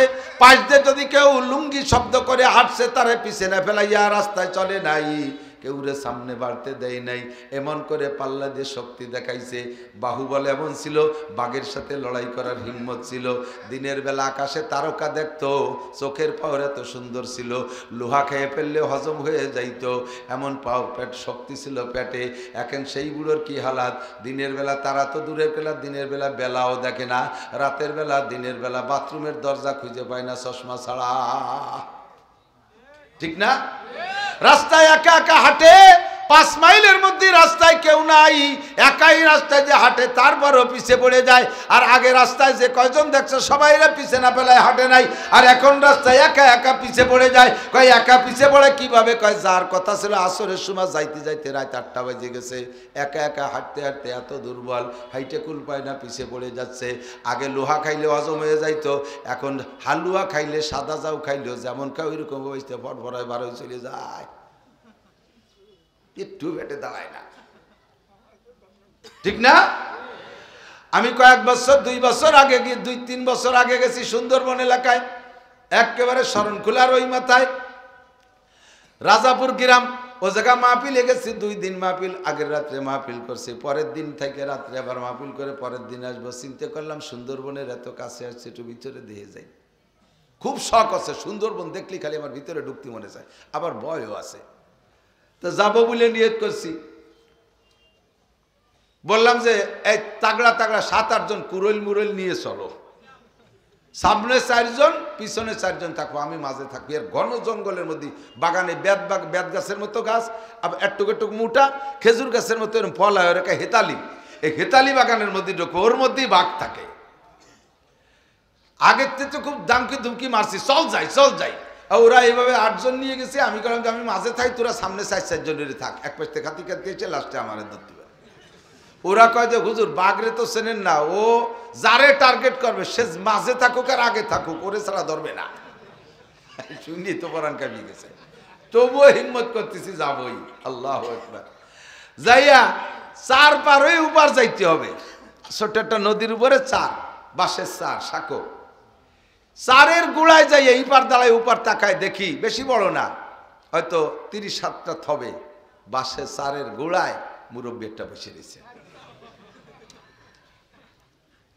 7-8 হাত লম্বা হবে, সেই বডি। দেখি তো আমার হয়ে গেছে, আমি কাছে যা দেখতে যাবো তা দেওয়া হয়ে গেছে, আর যার কায়দা নাই, কোনো মতে উপার যাওয়া যাবে না। ওরা বলতেছে হুজুর এই বাগদায় 7 দিনে জায়গা, এই বাগদায় জায়গা 7 দিন, যায়ও না কোনো জায়গা, ওঠেও না, বসেও না, ওই যে এসে বসছে, কি খায় আল্লাহ জানে, শিকার টিকার করার ক্ষমতা নেই, ওর সামনে যে হরিণ চলে যাচ্ছে তাও ধরার বল নাই, বুড়ো হয়ে গেছে। কি হয়েছে? আগে লাভ দিলে সামনের দিক 22 হাত যাইতো, এখন লাভ দিতে যে কুদি মারে পিছনে 3 হাত পিছনে যায়, সেটুকু উঠতে পারে না। এখন জায়গায় বসে বসে তসবিহ তাহলিল করতেছে, আল্লাহ বিল্লাহ করতেছে, মুরিদ হয়ে গেছে বুড়ো কালে আইসা। দর জওয়ানি তওবা করদান সেবায়ে পয়গম্বরিস ওয়াক্তে পীরি গরকে জালেম মিশাওয়াত পরহেজগার। যৌবন কালে ইবাদত করা, যুবক আমার দিক তাকাও, যৌবন কালে ইবাদত করা নবীওয়ালা স্বভাব। যত নবীরা, সব নবীরা যৌবন কাল থেকে রেডি হয়ে আসছে। তুমিও যুবক যদি এই যৌবন কালটারে কন্ট্রোল করতে পারো, আজকে এখান থেকে পাক্কা প্রতিজ্ঞা করতে হবে, আমার যৌবনটাকে নবীওয়ালা যৌবনে পরিণত করব, যৌবনকালটা নবীওয়ালা যৌবনের সাথে মিল করব। তাহলে নবী পাক বলেন শাবুন্না শাফি ইবাদাতিল্লাহ, এই যুবকদেরকে আমি কোলের মধ্যে বসাইয়া নিজ হাতে মুখে উঠাইয়া হাউজে কাউসার পান করাইয়া আর সে আজিমের নিচে বসাইয়া দেব। আল্লাহ পাক এই যুবকদের মুখে উঠাইয়া 500 বছর পর্যন্ত খানা খাওয়াবে। আরে যৌবনকালে যুবক ইচ্ছা করলে তুমি এখন বাইসাইকেল চালাইয়া ইস্তেমার ময়দানে যাইতে পারো। আগামী 31শে জানুয়ারি, বলেন 31শে জানুয়ারি, সবাই একটু বলেন 31শে জানুয়ারি, 1-2 ফেব্রুয়ারি, এর বিপক্ষে কেউ আছেন নাকি? 31শে জানুয়ারি 1-2 ফেব্রুয়ারি বিশ্ব ইস্তেমা, পক্ষে কারা একটু আল্লাহকে হাত দেখাবেন, একটু তাকবীর হবে, নারায়ে তাকবীর। টঙ্গীর ইস্তেমা সফল হোক, সফল হোক। 31 এবং 1-2 তারিখের ইস্তেমা, উলামায়ে কিরামের ইস্তেমা, টঙ্গীর ইস্তেমা, আলেম উলামা যে ইস্তেমায় আমরা আছি, সেই ইস্তেমায় আলেম উলামা যে ইস্তেমায়, আলেম নাই যে ইস্তেমায়, আতাতি বাটি যে ইস্তেমায়, আতাতি বাটি যে ইস্তেমায়, মায়ের পার্টি যে ইস্তেমায় আমরা নাই, সে ইস্তেমায় নারায়ে তাকবীর। যুবক তুমি ইচ্ছা করলে এই ইস্তেমায় এখান থেকে সদরপুর থেকে বাইসাইকেল চালায় তুমি ইস্তেমায় যাইতে পারো। চরমোনার ময়দানে তুমি এখান থেকে বাইসাইকেল চালায় ইস্তেমায় যাইতে পারো। কথা বলেন ঠিক কি ঠিক না? এখন কঠিন শীতের রাত্রে, শেষ রাত্রে ওইটা ওযুবা গোসল যা প্রয়োজন তুমি সেইরা দাঁড়িয়ে দাঁড়িয়ে শীতের রাত্রে তাহাজ্জুদের নামাজ পড়তে পারো। তোমার মেশিনটা বড় সুন্দর, কাজেই তোমার কাছে আল্লাহ পাকের অনেক দাবি। আল্লাহর নবী বলেন ইকতানিম খামসান, ও যুবক বুড়ো হয়ে গেলে এগুলো পারবি না। বার্ধক্য কেরই পছন্দ হয় না, বুড়ো কেউ হতেই চায় না। বার্ধক্য শুরু হয়েছে একটা দাড়ি যখন পাকছে, আয়না দেখে যাকে একটা দাড়ি পাকছে, আয়না ধরে দাড়িটারে বাইছে খোট্টান দিয়ে উঠে বেলায় দিছে। কয় পাকা দাড়ি বার্ধক্যের লক্ষণ, বুড়ো মোটে হবই না, পাকাটারে উঠে বেলায় দিছে। মাথায় 8টা-10টা চুল পাইকে গেছে, ছোট মেয়েরে পাঠায় দিছে, মা যাই চুল কটা উঠে আমি বুড়ো হব না। বুড়ো কেউ হইতে চায় না, কিন্তু বুড়ো হওয়া লাগে। বুড়ো হয়ে গেলে পারবি না। আমার শোনা যুবক, এক্ষুনি পারবি। বুড়ো হয়ে গেলে 1 ওয়াক্তের 3 প্রকারের নামাজ পড়তে 3 বার ওযু করা লাগে। হ্যাঁ, ওযু বানাইয়া যে সুন্নত 4 রাকাত পড়ার সাথে সাথে তল পেট চিবে ধরে বার হয়ে যাচ্ছে। কাকা যান কোন জায়গা? কয় পেশাব আইছে। বাইরে যে পেশাব করে ওযু বানাইছে, আবার জোরে ফরজ 4 রাকাত পড়ছে, আবার চুমো খেয়ে বেরোয় যাচ্ছে, ধুর থা গেল না। কি হয়েছে কাকা? কয় যে আবারও পেশাব আইছে। বাইরে যে পেশাব করে ওযু বানাইছে, আবার শেষের 2 রাকাত পড়া লাগে। বুড়ো হয়ে গেলে এক ওয়াক্তের 3 প্রকারের নামাজ পড়তে 3 বার ওযু করা লাগে। আর আল্লাহ তোমারে সুন্দর একটা দেহ দিয়েছে, এই যৌবনকালে তুমি সকাল 9টায় গোসল করে ওযু বানাইবা, ইচ্ছা করলে ঈশার নামাজ পড়ে শুইতে পারো। কথা বলেন ঠিক কি ঠিক না? কাজে ওই বুড়ো মেশিনের কাছে থেকে আল্লাহ তা আশা করে না, তোমার ইয়াং মেশিনের কাছ থেকে যা আশা করে এই যৌবনকালটা কাজে লাগা। এখনই নামাজ শুরু করে দাও। খেলাধুলা তুমি করো, তোমার খেলাধুলা থেকে তোমারে ফিরতে বলছি না, তুমি খেলাধুলা করো, টাইম হলে নামাজ পড়ো। তোমরা পাকিস্তানি প্লেয়ারদের ক্রিকেট খেলা দেখছো, পাকিস্তানি প্লেয়ারদের ফুটবল খেলা দেখছো, আজান হওয়ার সঙ্গে সঙ্গে ওই বইটে মোটে সব ফেলাইতে মসজিদে যায় কি যায় না? মাঠের কোনায় দাঁড়ায় নামাজ পড়ে। আরে তারা পারে, তুমি কেন পারবা না? তোমার বিশ্ববিদ্যালয়ে কত ছেলে ওক্ত হইলে নামাজ পড়ে, তুমি বিশ্ববিদ্যালয় পড়ে কেন পারবা না? তোমার কলেজে পড়া বহুত ছেলে নামাজ পড়ে, তুমি যুবক কেন পারবা না? এটা মাত্র জাস্ট ইচ্ছার উপরে। কাজেই তুমি সাবাবাকা কাবলা হারামিক, বার্ধক্য আসার আগে যৌবনকালকে কাজে লাগাও। বুড়ো হয়ে গেলে ব্রেনে ধরে না। আমি 2013 সালে 20 জনের একটা জামাত নিয়ে গেছি কিশোরগঞ্জ পাকুন্দিয়া থানায় তবলিগ। আমরা 3 জন ছিলাম আলেম আর 12 জন ছিল যুবক, বাকি 5 জন ছিল তারা পাবলিক বুড়ো। এই যে 12 জন যুবক স্কুল কলেজের ছাত্র, এরা আলিফ বে কিছুই জানতো না, ইংরেজিতে তো সব ভালো পারদর্শী, দুনিয়ার সব বিদ্যা পারে, আরবি পারে না। আমরা বললাম যে তোমাদেরকে কোরআন শরীফ পড়া শিখাবো, তোমরা কি রাজি? ওরা কয় হুজুর তাহলে তাই হোক, ফাজাইলে আমালা তবলিগি নিসাব থাক। এই খবর কইছি। এখন আমির সাহেব আবার কোরআন শরীফ পড়ার পক্ষে না, কারণ উনার যা আছে ধরা পড়ে যাবে না। সে আমির সাহেব যে কোরআন শরীফ পড়তে পারে না, যদি এখন পড়াতে বসি তাহলে ধরা খেয়ে যাবে না। এই যে আমির সাহেব না, তবলিগের মধ্যে কোরআন পড়াপড়ি নাই, তবলিগের মধ্যে কোরআন পড়াপড়ি না, খালি ভাজাইলে আমালা তবলিগের নিসাব আছে। আমাকে নোটাক বা টুসকুত কথা মোটে কবি নে বলো। যেই তবলিগে কোরআন পড়া নাই ওইটা করে তবলিগ হতে পারে? জোরে বলেন পারে? সম্পূর্ণ ধোঁকার তবলিগ। কিয়ামতের ময়দানে একবারও আল্লাহ জিজ্ঞেস করবে না ফাজাইল আমারা তবলিগে নিসাব পড়ছিস কিনা, কিন্তু কিয়ামতে নামাজ জিজ্ঞেস হবে। আর নামাজ ভাঙ্গার কারণ 19টা, তার ভিতরে 1 নম্বর নামাজে কিরাত অশুদ্ধ পড়া। ঠিক কি ঠিক না? কাজেই কোরআন জিজ্ঞাসা হবে, তোর ফাজাইল আমাল তবলিগে নিসাব জীবনে জিজ্ঞাসা হবে না। আমি অবজ্ঞা করছি না, ওটা পড়বেন ফাও টাইমে পারলি পড়বেন। অথচ তবলিগের ভিতরে 2.5-3 ঘন্টা ফাজাইলে আমালা তবলিগে নিসাব, আর কোরআন সুরো মস্ক করার জন্য 10 মিনিট। দেখি যে কয় মূর্খ বসে বসে মস্ক করতেছে, তা শুনি হাসতে হাসতে গড়ে যাই। আমি বাড়ি দিয়ে দাঁড়াই শুনতেছি যেটা কি করে, ইয়ানা বুধু ইয়ানা স্টাইল পড়াচ্ছে, তাহলে পড়া আলা কি বলবে না? পড়ানো এলাকা ইয়ানা বুধু ইয়ানা স্টাইল। উনি আবার তবলিগের আমির সাহেব হুজুর, মৌলবীকে মোটা মোসে বান্ধেরা, মৌলবী লাগে কোন সাগে। খুব মেজাজ গরম হয়ে যাচ্ছে, খুব কন্ট্রোল করতে আমার কষ্ট হচ্ছে। আমারে কয় হুজুর আল্লাহ রাস্তায় সময় লাগাইছেন, কোনটি কি কর দরকারেরই এ সহ্য করা যায়? আমি লাগাইছি মানে 12 বছর পড়ছি, এই 12 বছর আল্লাহ রাস্তায় লাগাইছি। আর আজকে 33 বছর হাদিস পড়াই, বুখারি পড়াই, আর দেশ ভরি ওয়াজ করি পড়ে। কই ও না হুজুর, ও না, তাই কি পিকনিক খাওয়া? আমি কি আরিতা, আমি কি শয়তানের রাস্তায় কাছে সময় লাগাচ্ছি? তোর যদি আমার এটা ভালো না লাগে, আয় তুই বুখারি পড়া, আমি যাব তবলিগি। কথা কর না কে? তুই মুসলিম শরীফ পড়া, আমি তবলিগি যাব। তোর পেটের মধ্যে বোমা মারলি একটা বা বেরোয় না, তোর পেটের মধ্যে জাল খাও দিলে একটা আলিফ বেরোয় না। আর তুই ইয়া না বুঝো ইয়া আনাস্তাইন কই আমির সাজি তার আলেমুল আমারে যে ময়দানে যে মারিস, এবার ইস্তেমায় খেলা হবে। কথা কর, এবার ইস্তেমায় খেলা হবে, আসিস। ইস্তেমার মাঠ এবার 3 দিনই শেষ হবে না, একেবারে 1 সপ্তাহ পর্যন্ত বসে থাকবো সে জায়গা। আয় ইস্তেমা দেখাই ছেড়ে দেবো। চুপ করে ভদ্রতার সাথে তবলিগ করতে চাইছিলাম, তা করতে দিলি না। কাছাই দিয়ে তবলিগ করবো এবার। সহ্য কষ্ট হচ্ছে। আল্লাহু আকবার। যুবক যৌবনকালে ব্রেন ভালো থাকে। আমি ওই 12 জন, আমরা 3 জন হুজুর ভাগ করে নিছি, 3 জনে 12 জন যুবকরে আর বুড়ো কয়জন রে ভাগ করে নিছি কোরআন শরীফ পড়া শিখাবো। মাত্র 38 দিনের ভিতরে আলিফবা থেকে ওই 12 জন যুবক বেরেন ভালো, ওদেরকে কোরআন শরীফ পড়া শিখাইয়া 8 পারা সবক পড়ায় আনছি। বুড়োরা ওই একই টাইম পড়ছে, কিন্তু মাথা শক্ত হয়ে গেছে, কাদা শক্ত হয়ে আঠাইলি কেনা শক্ত হয়ে গেলে ওর মধ্যে কিছু ঢোয় না, মাটি টাইট হয়ে যায়। ও বুড়োর মাথার মধ্যে ঢোকে না। তারপরও মোটামুটি কুত্তি যাইয়া অক্ষর চিনাইয়া জের জবর আর জজম তাসদিদ পর্যন্ত শিয়ে ফেলাইছিলাম। আর এক চিল্লে থাকতে বলে 1-18 মানুষ বানায় নিয়ে আসতে পারতাম। ওলামায়ে কেরামের সাথে তবলিগ আর পাবলিকের সাথে তবলিগ জীবনে এক দরে বিক্রি হয়। আলেমের সাথে গেলে সব শেখা যায়, সবচাইতে বড় কথা কোরআন শেখা যায়। কথা কোন ঠিক? আমার যুবক বন্ধুরা তোমরা রেডি হও, আমি তোমাদের জন্য কাবার গিলাফ ধরে দোয়া করব। আল্লাহ যেন সবাইরে মক্কা মদিনা জিয়ারত নসিব করে, আল্লাহ যেন সবাইরে শুদ্ধ করে কোরআন শিখার তৌফিক দান করে। এই বছর ইস্তেমায় যাইতে হবে, রেডি? ইস্তেমায় যাইতে হবে, একটু হাত দেখায় কারা কারা এবছর ইস্তেমায় যাবো ইনশাআল্লাহ। ইস্তেমায় যাবো ইনশাআল্লাহ।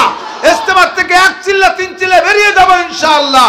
আল্লাহর কোরআন শুদ্ধ করে না শিখে বাড়ি ফেরবো না ইনশাআল্লাহ। ঠিক আছে? চলে যাবা সাবাবাকা কাবলা হারামিক, বুড়ো কালে এইটে পারবা না।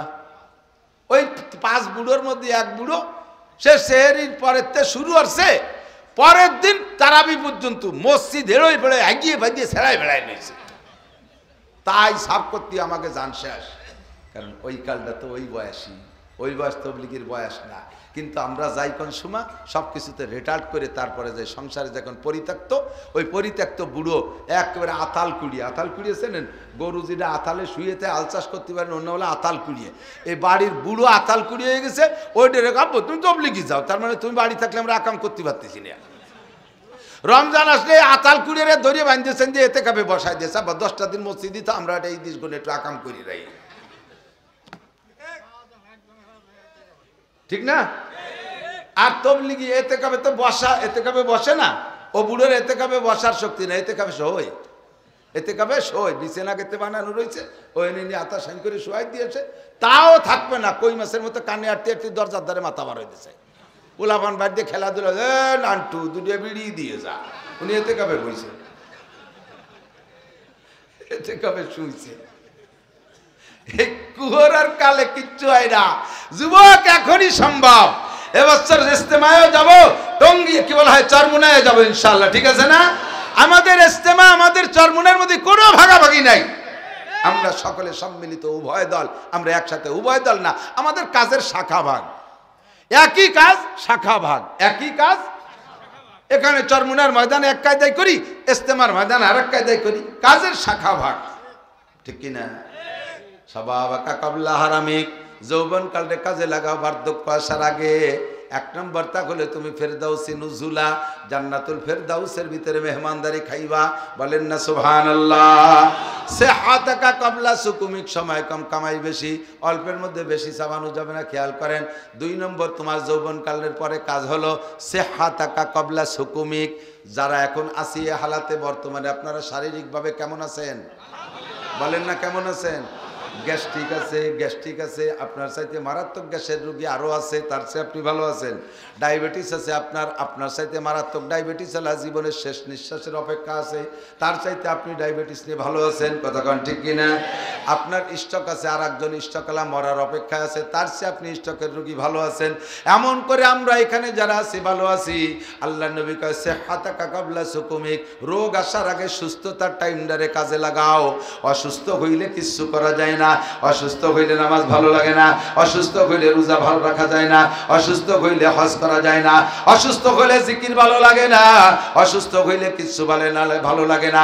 তন্দুরস্তি গরনা বাসাদ শিরে শক্রে জহরে হাত, তন্দুরস্তি গরনা বাসাদ শিরে শক্রে জহরে হাত, মাহবুবা গার খুশনা বাসাদ বিস্তরে গুল খারাহাত। শরীর যদি খারাপ থাকে দুধ চিনিও বিষের মতো লাগে, শরীর যদি অসুস্থ হয় দুধ চিনিও বিষের মতো লাগে।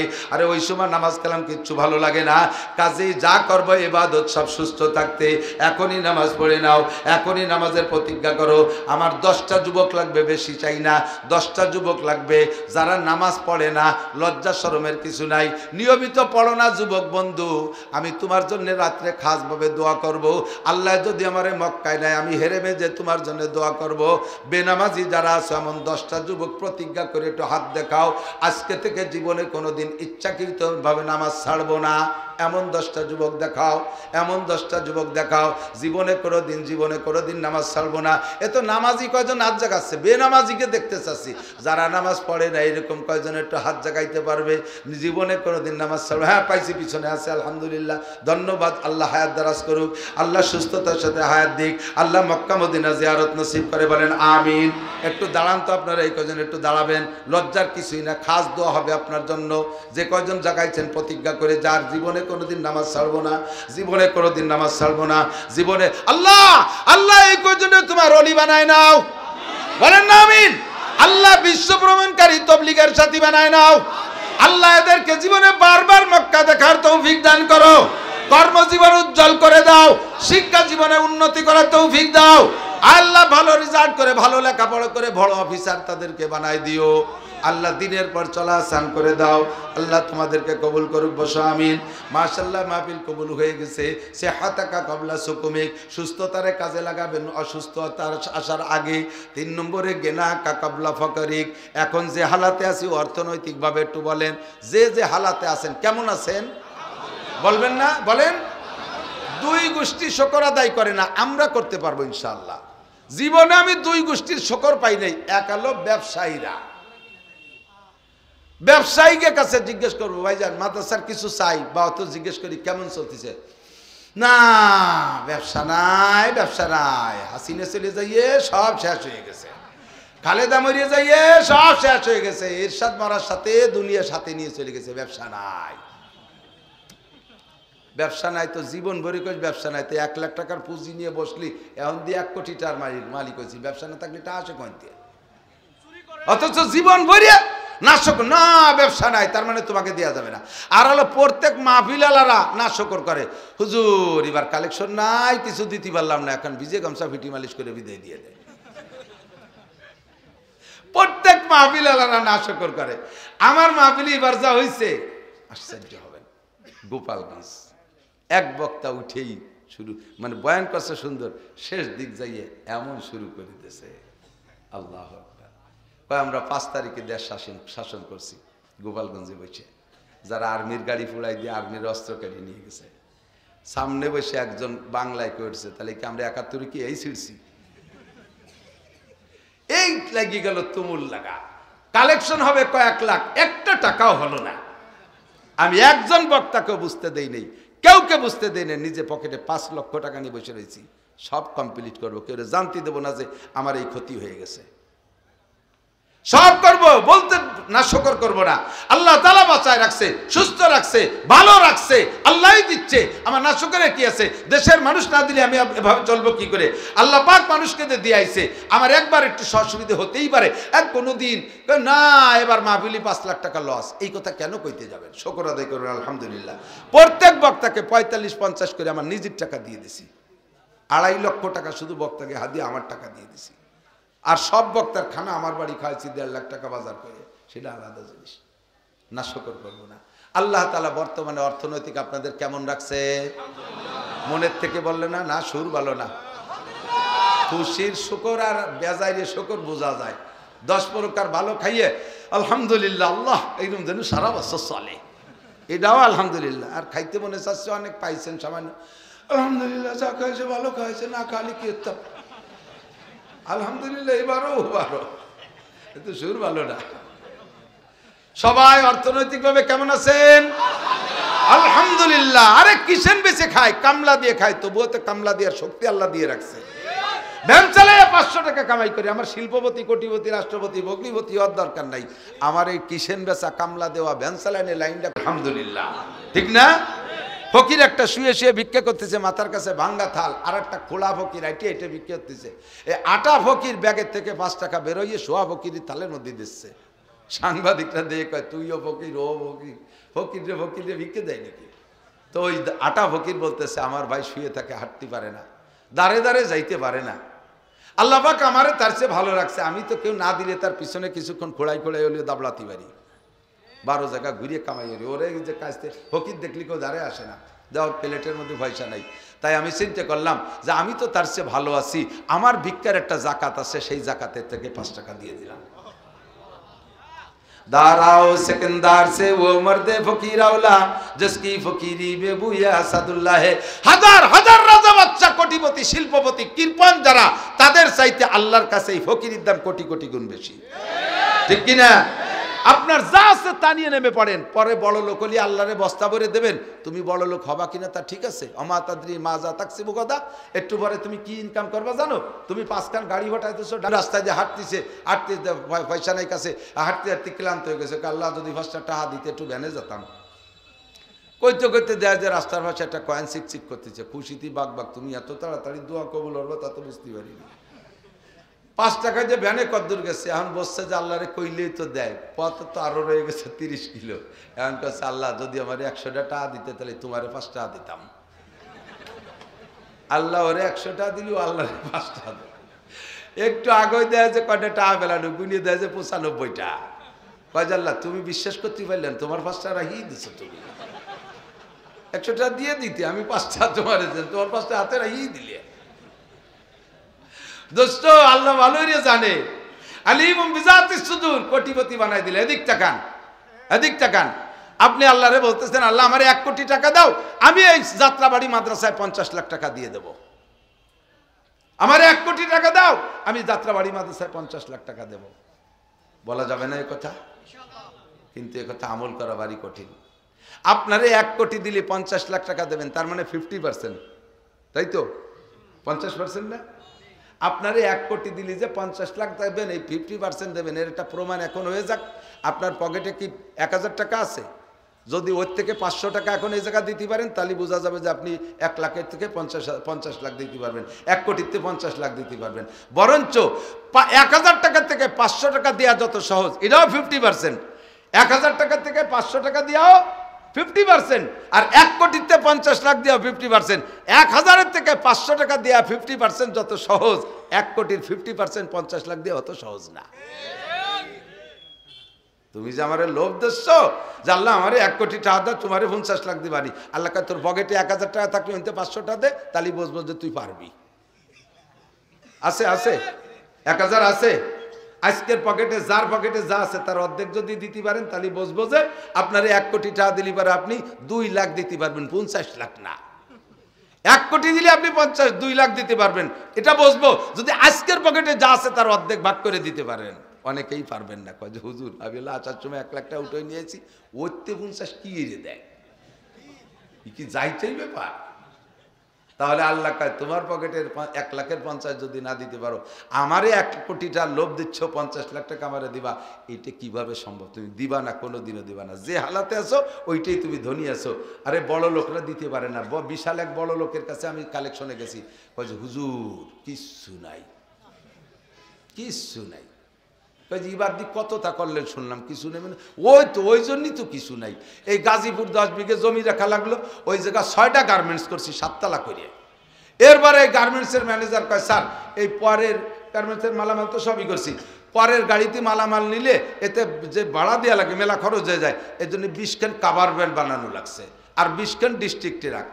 এরপরে ম্যানেজার কয় স্যার পরের পাম্পেতে তেল কিনলি তো লাভটা তারা খেয়ে যায়, এই জন্য 5 রুটে 5টা পাম্প দেন, তাহলে আমাকে এই তেলের পয়সাটা বেঁচে যাবে।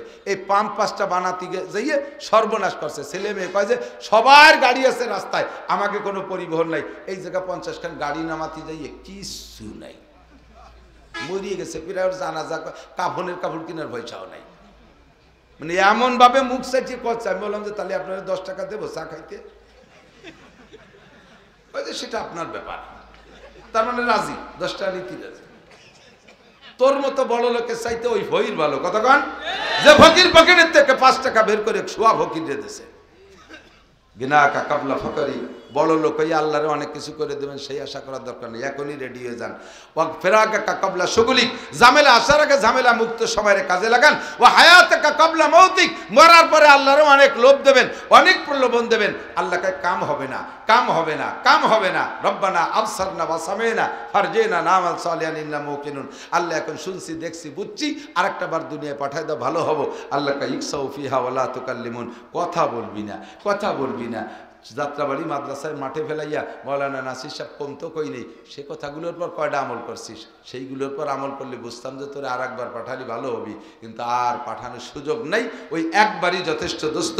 খুদার কসম, মরার পরে প্রত্যেকটা মানুষ বলবেন রব্বানা আখরিজনা মিনহা ফাইন উদনা ফাইন্না জালিমুন। আল্লাহ আরেকটা বার দুনিয়ায় পাঠিয়ে দাও, যদি তুমি আমি অন্যায় করি আবার, তাহলে তুমি জালেম সাব্যস্ত করবা, কোনো দুঃখ থাকবে না। আরেকটা বার তুমি পাঠিয়ে দাও। আল্লাহ পাক বলবেন ইকসাউ ফিহা ওয়ালা তুকাল্লিমুন, পড়ে থাক, কোনো কথা হবে না। কাজেই বন্ধু আমার, মুরব্বী বাবারা, ভাইরা, যুবকরা, আমার দিক তাকাও। পাঁচটা তোমার কাছে এখন আছে।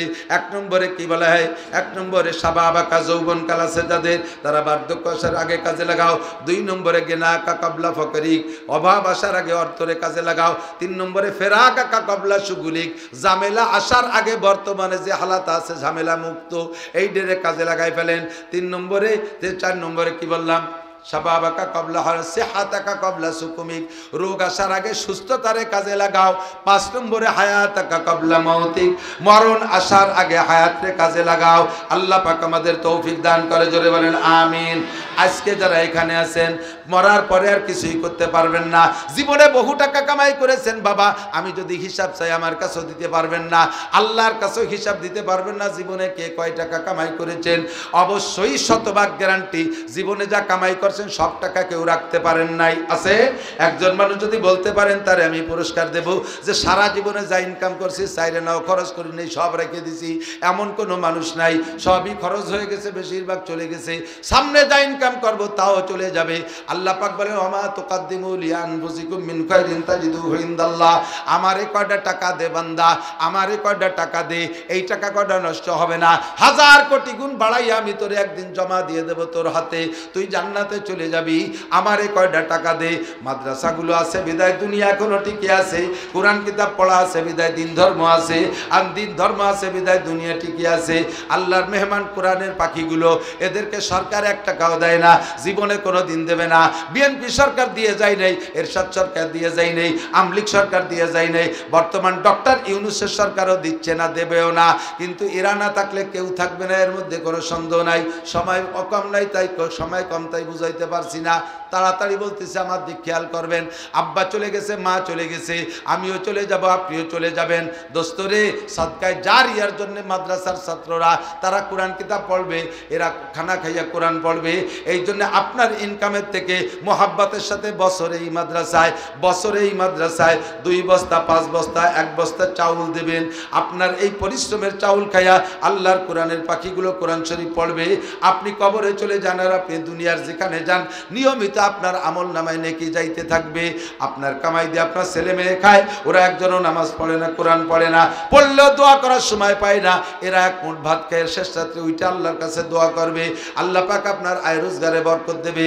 যার যেমন তৌফিক আছে সেইভাবে একটু বলবেন। মাত্র 5 মিনিট আমি আপনাদের জন্য এই ব্যাপারে সময় দেব। আমার সময় 8:15 পর্যন্ত, তারপরও 6 মিনিট বেশি হয়েছে। আমি টেনে টুনে আর 5 মিনিট থাকবো।